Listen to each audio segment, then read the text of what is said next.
نازنین هستیم که کم و بیش باهاش آشنایی دارید. همیشه افتخار میدن در لایو ما تشریف میارن و ما مهمان باقیشون هستیم. گفتیم در کنارشون بسیار لذت ببریم و لایوی بذاریم که شما دوستان نازنین هم باشیم. عباد جان اگه صحبتی هست بفرمایید و شروع کنیم کلی لذت ببریم. سلام بچه‌ها، خیلی خوشحالم که امشب در خدمت شما و استاد راسی عزیز و دوستای عزیزمون هستم. درود عزیزم. دارم باعث افتخاره. خب بریم. عباد جان من میتونم قطعه پیشنهاد بدم؟ بله.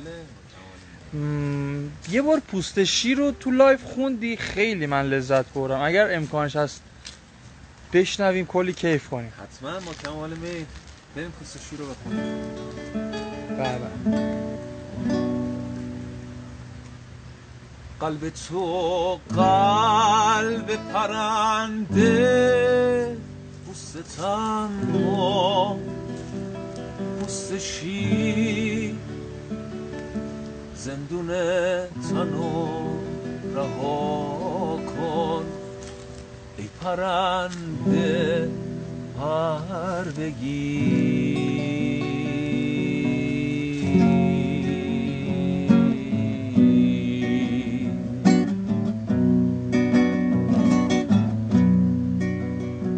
بر جنگل تن سبز پشت دشت سر به دامن، اون بر روزای تاریک پشت نیم شبای روشن، برای باور بودن جایی باید باشه، باید برای لمس تن عشق کسی باید باشه، باید که سر خستگیاتو به روی سینه بگیره، برای دل و حسیحات واسه سادگیت بمیره.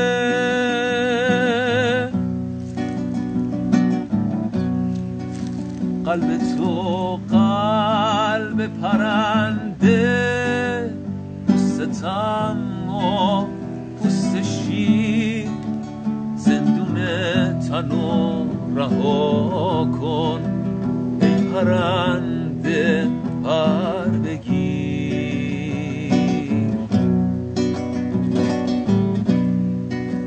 حرف تنهایی قدیمی اما تلخ و سینه سوزه، اولین و آخرین حرف هر روز و هنوزه.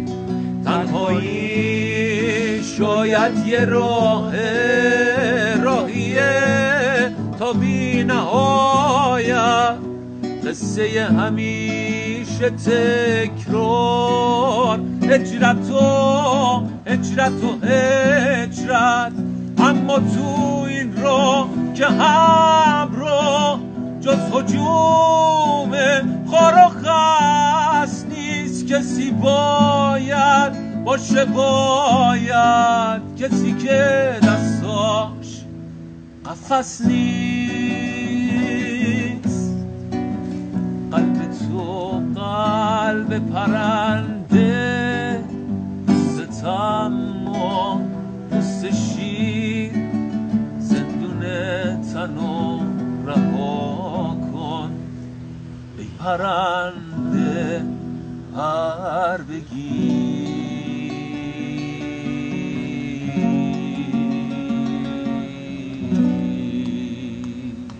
به به، مرسی، دم شما گرم. خیلی متشکرم استاد. عباد جان همه دارن لذت میبرن. مرسی.